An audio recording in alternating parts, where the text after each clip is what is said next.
بسم اللہ الرحمن الرحیم۔ سجدہ سہو کا بیان چل رہا تھا۔ سجدہ سہو کا طریقہ، سجدہ سہو کرنے کا طریقہ یہ ہے کہ آخری رکعت میں التحیات پڑھ کر دائیں جانب سلام پھیر کر 2 سجدے کرے، پھر بیٹھ کر دوبارہ تحیات پڑھے، پھر درود شریف اور دعا پڑھ کر دونوں طرف سلام پھیر کر نماز ختم کرے۔ سجدہ سہو کے مسائل: کسی نے بھول کر سلام پھیرنے سے پہلے ہی سجدہ سہو کے دونوں سجدے کر لیے، تب بھی سجدہ سہو اس کا ادا ہو گیا اور نماز صحیح ہو گئی۔ اگر کسی نے بھولے سے نماز میں 2 رکوع کر لیے یا غلطی سے 2 کے بجائے 3 سجدے کر لیے تو ایسی صورت میں سجدہ سہو کرنا واجب ہے۔ قرات سے متعلق کہ قرات میں کن غلطیوں کی وجہ سے سجدہ سہو واجب ہوتا ہے۔ نماز میں سورہ فاتحہ پڑھنا بھول گیا یا صرف سورت پڑھی یا غلطی سے سورت پہلے پڑھ لی اور سورہ فاتحہ بعد میں پڑھ لی تو ایسی صورت میں سجدہ سہو کرنا واجب ہے۔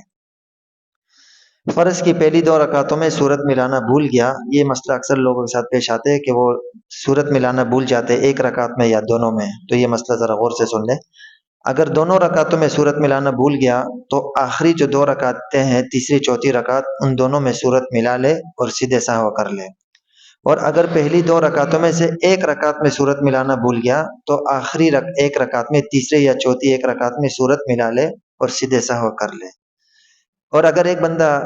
آخری 2 رکعتوں میں بھی سورت ملانا بھول گیا، یعنی پہلی 2 رکعتوں میں بھی نہیں ملائی اور آخر میں بھی بھول گیا، بالکل مطلب سورت ملائی نہیں، بھول گیا، تو آخر میں جب اسے یاد آ جائے تو پھر سجدہ سہو کر لے، التحیات، آخری التحیات کے بعد سجدہ سہو کر لے تو تب بھی اس کی نماز ہو جائے گی۔ لیکن یہ تو فرض نماز کا حکم ہے۔ سنت اور نفل میں چونکہ تمام رکعتوں میں سورت ملانا واجب ہے، اس لیے اگر کسی ایک رکعت میں بھی سورت ملانا بھول جائے تو سجدہ سہو کر لینے سے نماز درست ہو جاتی ہے۔ اگر آہستہ آواز والی نماز میں کوئی شخص مطلب امام یا منفرد بلند آواز سے قرات کر جائے، یا بلند آواز کی نماز ہے اور امام ہے وہ غلطی سے آہستہ قرات شروع کر لے تو ایسی صورت میں سجدہ سہو کرنا ضروری ہے۔